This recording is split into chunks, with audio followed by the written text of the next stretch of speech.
this is a consolidation from the previous video that we made on how to come up with frequency distribution table. But today we want to cover the two last graphical presentations which we did not cover in the previous video. So we have a set of data here. We want to produce a stem and leaf and a box and whisker plot. Now we are going to go step by step and illustrate how to produce a stem and leaf diagram and a box and whisker plot for ungrouped data. And I want you to also bear in mind that the same graphs can be produced for the grouped data case. So our example, we have 30 data points. The following are scores of 30 students in the second biostatistics text out of 100. So you can see the marks that were obtained. Like what I said previously, that still as a teacher or any other relevant authority, you cannot make decisions. You can't really see the performance of the students and so forth. So unless if this can be displayed in the form of a relevant graph. So we want to produce a stem and leaf. I'm sure we all know what a stem is and what a leaf is. In the usual, maybe if this is a tree, you know this is a stem. This is a branch.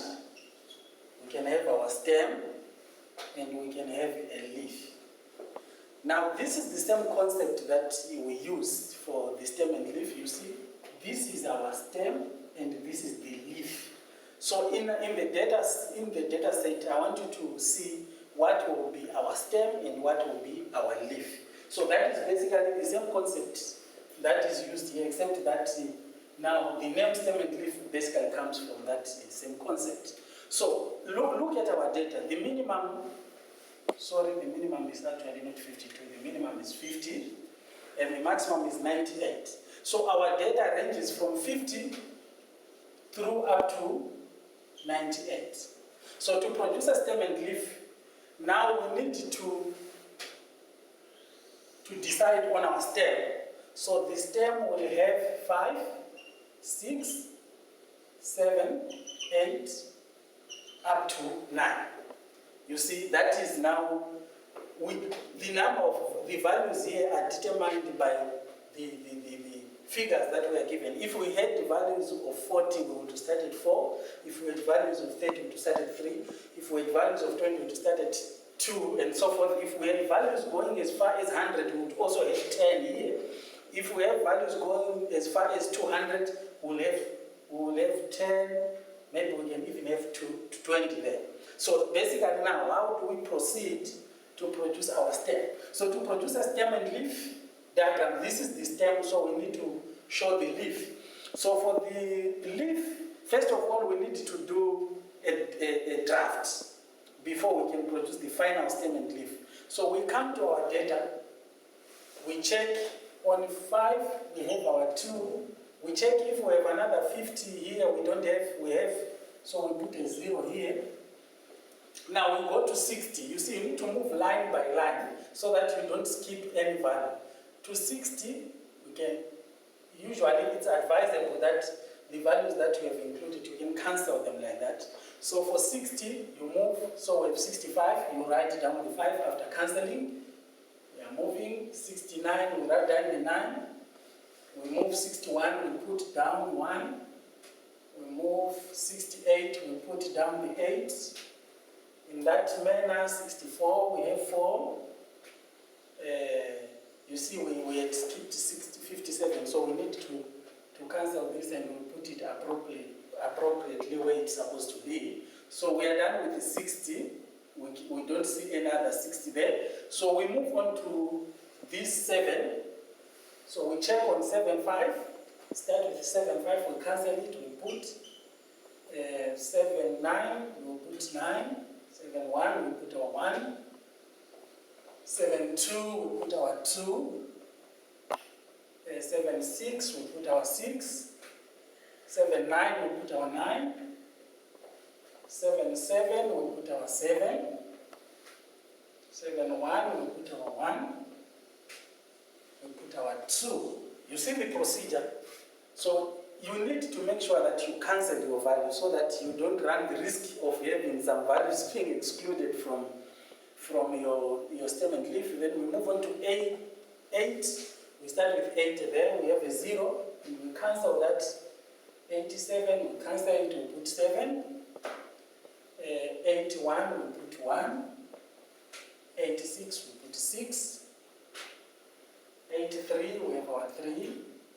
84, we have our 4. I'm moving row by row. 87, we have our 7. So we are left with 90. So we go to 9. This. So we start again here with 96, we put our 6. 93, we put our 3. We put our 5. Do we have any value? 92, cancel that. Actually 92 is repeated, we have another 92 here, put a 2. And finally 98, we put our 8. Now this is the draft stem and leaf diagram. Why am I saying it's draft? Because generally the final stem and leaf, on your leaf the values must be arranged in ascending order. So for 52, we don't start with 52, the number that comes first is 50. So the final stem and leaf now, our final stem and leaf, you put your stem, you have your 5, 6, 7, 8, 9. So we rewrite the values on the leaf in ascending order. So for 50, we start with 0, 2, and finally 7. So for 6, we start with 1, 4, 5, 8, 9. 1, 4, 5, 8, 9. For 7, we start with 1. You can see the 1 is actually repeated. So we'll start with 1, 1, 2, 2. So it will be 1, 1, 2, 2. 1, 1, 2, 2. Then we move on to 5, 6. 5, 6. Then we move on to 7. Move on to 7. And we've got 9, 9. Got 9, 9. 9, 9 in that manner. So you can verify if you did not skip 1, 2, 3, 4, 5, 6, 7, 8, 9. 1, 2, 3, 4, 5, 6, 7, 8, 9. So all the values are there. So for 80, we start with 0, obviously. Then the next value is 1, 3, 4. 1, 3, 4. 1, 3, 4. Then we move on to 6 and then 7, 7. 6 and then 7, 7 is repeated. So 1, 2, 3, 4, 5, 6, 7. 1, 2, 3, 4, 5, 6, 7. So the final one, which is the last, is 2, 2, 3. 2, 2, 3. 2, 2, 3. 5, 6, 8. 5, 6, 8. This is our final stem and leaf diagram. But like from the first video where we looked at the rules for the graphs, you need to have a heading. So this is the stem and leaf. Stem and leaf diagram for the marks obtained by 30 students in a biostatistics test. You can specify the year. But again, this is a fig, so the heading, normally you put it under. Let's get used to that. But for a stem and leaf, there is one key component that you must always make sure you include. And that key component is the key. You cannot leave out a key in a stem and leaf because we don't know. You see, this 50 here, if somebody comes and puts like this, it changes the whole meaning because the 50 means 500. So the meaning is as defined by the key, and the key must be put by the person who have created the stem and leaf. In this case now, it means we need to indicate our key, so we put key. You see, the choice is yours. You don't need to, normally I would prefer that you use the first one. So you can say, this means 50.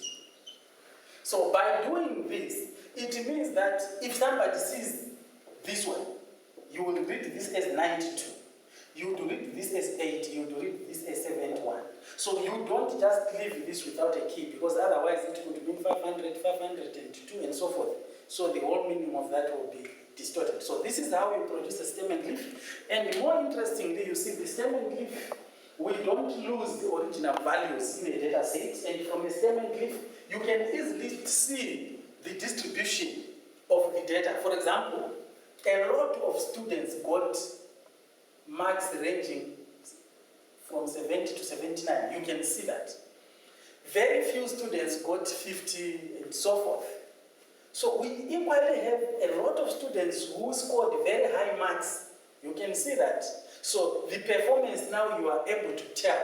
We have quite a few students who got this, and the minimum value is 50 and the maximum is 98. All that can be said about the stem and leaf. It is also easy from a stem and leaf to visualize things such as the mode, for example. The mode is the mark that was obtained by many students. So in this case, we can see that 7.1 is a mode, and also we have the 7.9 as the mode, and we also have the 87 as a mode. So this data is not unimodal. Unimodal is got one mode. So this data is trimodal. It has got 3 modes, as you can see, but we can see also there is 92 there. You see 92 also appears twice. See, so we need to include 92. So this is multimodal. This data has got many modes, but we can also see, so we said 87, 71, and with 92 as the mode. So it's multimodal actually. So this is how we produce a stem and leaf. Now from the stem and leaf, we need to go a step further and produce a box and whisker plot. A box and whisker plot, which is what we did not illustrate from the previous video. How do you produce a box and whisker plot? In general, a box and whisker plot must show 5 measures. We need, on the whisker, we need to have the minimum value, the maximum value. This is general. This is the whisker. And on the box, you see we will have a box. So on the box, we need to show the lower quartile, which is Q1. We need to show the second quartile Q2. We need to show the third quartile Q3. So on the box and whisker plot, we have our minimum, our maximum, and the quartile. So these are 5-point measures. 1, 2, 3, 4, 5. So how do you proceed to do that? From our previous class discussions, we demonstrated how to calculate the lower quartile, median, and the upper quartile. Now, what are these ones? If you are given a data set, for example, we said we can divide our data into quarters. So this is the first quarter, second quarter, third quarter, and the final segment. So in the Q1 is this value, Q2 is this value, Q3 is that one. So we said Q1 divides an arranged data set into 25% below or equal to it and 75% above or equal to it. Whereas Q2 divides an arranged data set into 50% below or equal to it and 50% above or equal to it. And Q3 divides an arranged data set into 75% below or equal to it and 25% above or equal to it. Now, from the stem and leaf, you don't need to arrange the data, to rearrange the data already, because we have produced the stem and leaf, and from the stem and leaf, the data is already arranged. So the next thing now is to just proceed to look at which one is the lower quarter, which one is the second quarter, and which one is the third quarter. I gave a formula from our previous class discussions. For Q1, I said you just calculate n plus 1, over 4. What is our n? Our n is the total number of values that we have. And what is it? It is 30 plus 1 divided by 4, which is 31 over 4. We are free to use our calculator here. 31 divided by 4 is about 7.75. 7.75, that is our... You see, this is not the lower quarter. I normally see students whereby when you get 7.75, you then say your Q1 is equal to 7.75. That is not correct. This is the position. This is a position. What do we mean here? The Q1 is occupying the 7.75th position. So Q1 is between the 7th value and it is 0.75 towards the 8th value. So you come here, you count 1, 2, 3, 4, 5, 6, 7. So the 7th value is 68 from the stem and leaf. So our Q1 is in between 68 and 69.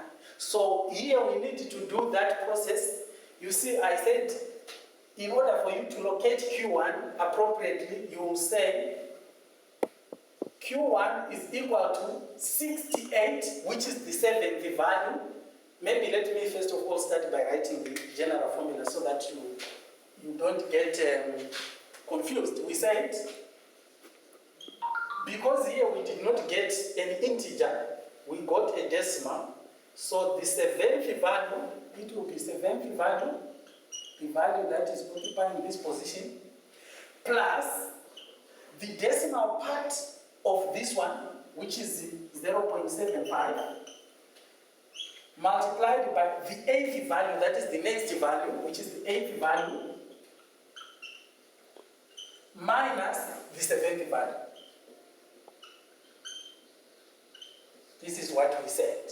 So now, what is our 7th value? Our 7th value is 68. I'm getting it from the stem and leaf, plus 0.75, which is the decimal part of this one, multiplied by the 8th value is 69, minus 68, sorry. 68. So this will give us 68 plus 0.71 multiplied by 1. 75. Lot of mistakes here. Lot of mistakes. Now, so you start 0.75 times this will give you 0.75 plus this one. So your Q1 is 68.75. Okay? We have our Q1, which is this value. So I'll put it aside here because we are going to use it.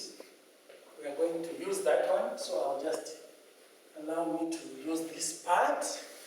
So I'll put our Q1 is equal to 68.75 for that particular data set. Now we move on to Q2. Q2, instead of using a quarter, we are now saying 2 quarters. 2, we put a 2 here. I remember, ladies and gentlemen, I gave you a formula that QI, you can use this, where I is the ith quarter, is equal to IN plus 1 over 4. So for Q1, you have Q1 equal to, you put 1 here, N plus 1 over 4. For Q2, it means where there is I, you are now putting Q2, you have to put your I also there, N plus 1 over 4. For Q3, now your I is 3, you put your 3, N plus 1 over 4. So those are our working formula. We can use that without any problem at all. So let's move on to look at Q2, which is the median. So for Q2, you can use the other approach whereby we said our N is equal to 30 and it is even. So just get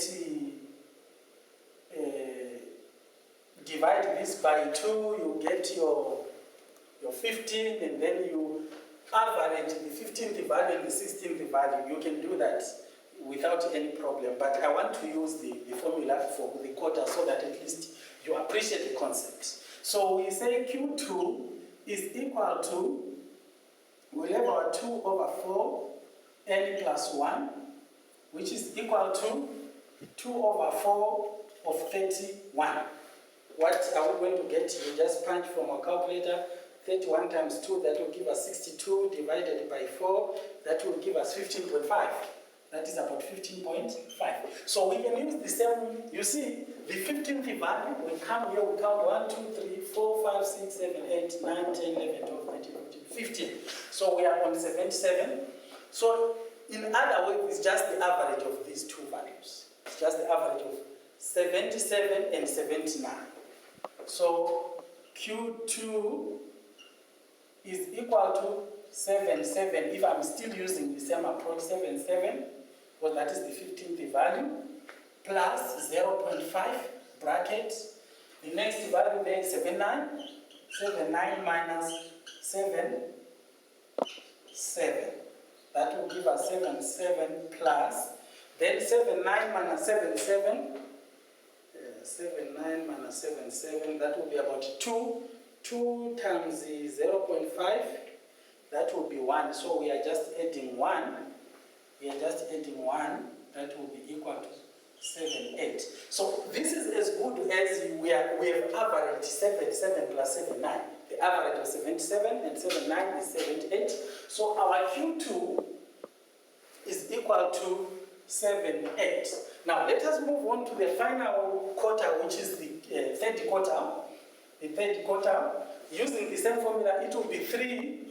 Q3 will be equal to 3 over 4 multiplied by 30 plus 1 multiplied by 31, which is equal to 91. If we multiply 3 by that one, 3 times the 31, I think we get, we get 91 over 4.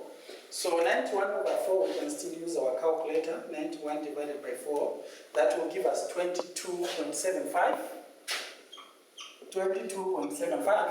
Now we need to 1, 2, 3, 4, 5, 6, 7, 8, 9, 10, 11, 12, 13, 14, 15, 16, 17, 18, 19, 20, 21, 22.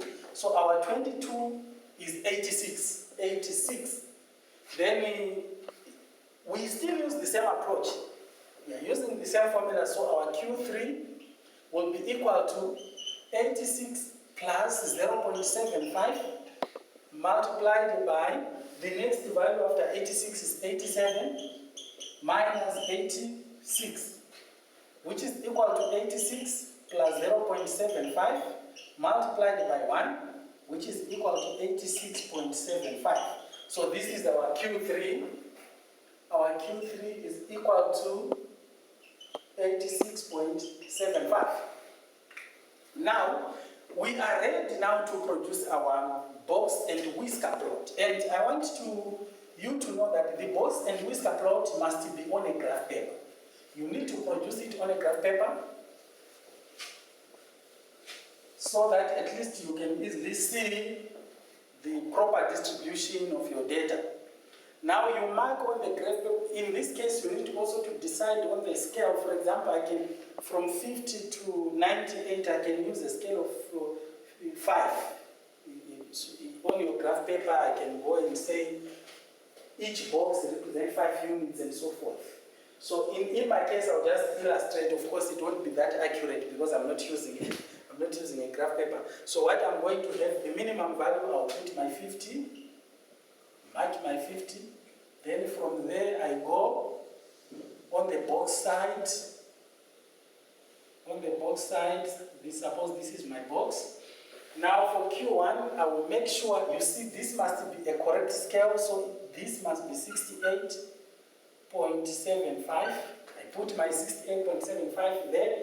Then Q2 is about 78. So from here, I'll put 78 point, it's exactly 78 actually. Then the upper quarter is 86.75. 86.75, and then I will go and mark the last value, the maximum value, which is 98. That is my upper value, 98. And of course, I have to put a title, a box and whisker plot for the distribution of marks, a box and whisker plot for the marks obtained by the student. And this must be, you must put a title. Don't just produce a graph and leave it like that, otherwise somebody will come and put a title, a box and whisker plot for the number of patients recovered from a certain disease, and that changes everything, because your data is actually data that is clearly defined and specified. So that is the importance of putting titles on every graph that you produce. Ladies and gentlemen, we've covered how to produce a stem and leaf diagram and a box and whisker plot. This is just a consolidation. I want you to try and group this data. Try to group the data using the stages rule that we discussed from the previous diagram, from the previous video, where we said the stages rule, you can determine the number of classes C as C equal to 1 plus 3.3 log of n, and you can also use the 2 to the k rule. Try to group the data stage by stage and use the data to produce a less than ogive and a more than ogive. There are so many sources where these diagrams are illustrated, and I would encourage you in the comfort of your houses to do that and try and see if you are able to do that. Thank you very much for watching, and keep on watching as we continue to produce more videos. Thank you very much.